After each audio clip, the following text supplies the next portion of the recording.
Assalamualaikum warahmatullahi wabarakatuh.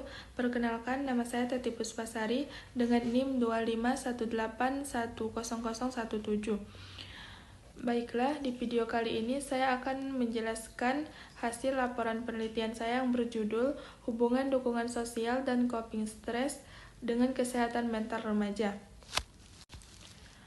Alasan saya memilih judul tersebut karena dukungan sosial dan coping stress merupakan faktor penting yang memengaruhi kesehatan mental remaja, terutama pada masa perkembangan yang rentan terhadap stres.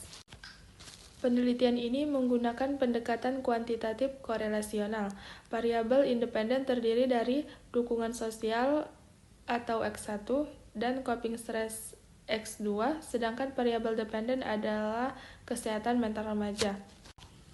Sampel penelitian ini berjumlah 50 remaja usia 15-18 tahun. Data dikumpulkan melalui kuesioner skala Likert dan dianalisis menggunakan SPSS. Selanjutnya, hasil uji statistik deskriptif. Variabel X1 memiliki nilai minimum sebesar 18 dan nilai maksimum sebesar 35. Nilai rata-rata atau mean yang diperoleh adalah 24,94 yang menunjukkan bahwa tingkat variabel X1 pada responden berada pada kategori sedang. Nilai standar deviasi sebesar 4,093 menunjukkan bahwa penyebaran data relatif merata dan variasi antar responden tidak terlalu besar. X2 memiliki nilai minimum sebesar 11 dan nilai maksimum sebesar 35. Nilai rata-rata atau mean sebesar 25,10. Standar deviasi sebesar 4,20 menunjukkan adanya variasi data yang cukup wajar di antara responden. Variabel Y memiliki nilai minimum sebesar 14 dan nilai maksimum sebesar 35. Nilai rata-rata atau mean sebesar 24,34. Nilai standar deviasi sebesar 4,074 menandakan bahwa data menyebar secara relatif homogen. Selanjutnya, uji validitas. Berdasarkan hasil uji validitas yang telah dilakukan, seluruh item pernyataan pada variabel X1, X2, dan Y menunjukkan nilai signifikan sebesar 0,00, yang berarti lebih kecil dari 0,05. Dengan demikian, seluruh item pernyataan dinyatakan valid karena memenuhi kriteria pengujian validitas. Selanjutnya, uji reliabilitas. Berdasarkan hasil uji tersebut, terlihat nilai alfa sebesar 0,932 dengan jumlah butir pernyataan sebanyak 21 item. Secara statistik, nilai alfa yang mendekati angka 1 menunjukkan tingkat reliabilitas yang sangat tinggi, karena nilai 0,932 jauh melampaui standar minimum yang umum digunakan, biasanya 0,60 atau 0,70, maka dapat disimpulkan bahwa instrumen penelitian ini sangat reliable. Selanjutnya, uji normalitas. Berdasarkan hasil uji normalitas, diketahui bahwa jumlah data pada masing-masing variabel adalah 50 responden.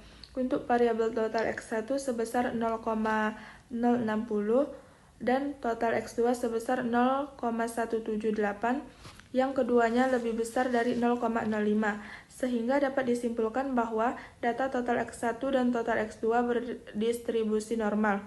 Sementara itu, variabel total Y memiliki nilai sig sebesar 0,011 yang lebih kecil dari 0,05, sehingga menunjukkan bahwa total Y tidak berdistribusi normal. Dengan demikian, secara umum, data X memenuhi asumsi normalitas, sedangkan data Y perlu mendapat perhatian lebih lanjut dalam analisis lanjutan. Selanjutnya, hasil uji korelasi person. Berdasarkan hasil uji korelasi person tersebut, hasilnya menunjukkan bahwa total X1 memiliki korelasi positif dan signifikan dengan total Y sebesar 0,661. Artinya semakin tinggi X1, maka Y cenderung meningkat dengan hubungan yang cukup kuat. Total X2 memiliki korelasi positif yang lebih kuat dan total Y yaitu sebesar 0,778 sehingga X2 berhubungan sangat kuat dengan Y. Selain itu, total X1 dan total X2 juga saling berkorelasi positif sebesar 0,57. Selanjutnya, hasil uji korelasi berganda. Pada tabel sumari diperoleh nilai R sebesar 0,724 yang menunjukkan adanya hubungan yang kuat dan positif antara variabel total X1 dan X2 secara bersama-sama terhadap variabel total Y.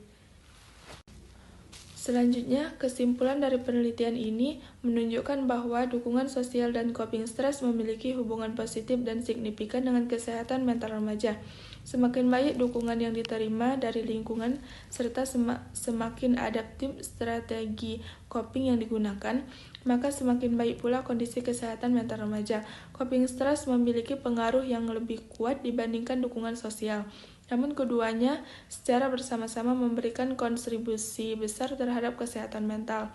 Oleh karena itu, upaya peningkatan kesehatan mental remaja perlu dilakukan melalui penguatan dukungan sosial dan pengembangan kemampuan mengelola stres secara efektif. Sekian video dari saya. Wassalamualaikum warahmatullahi wabarakatuh.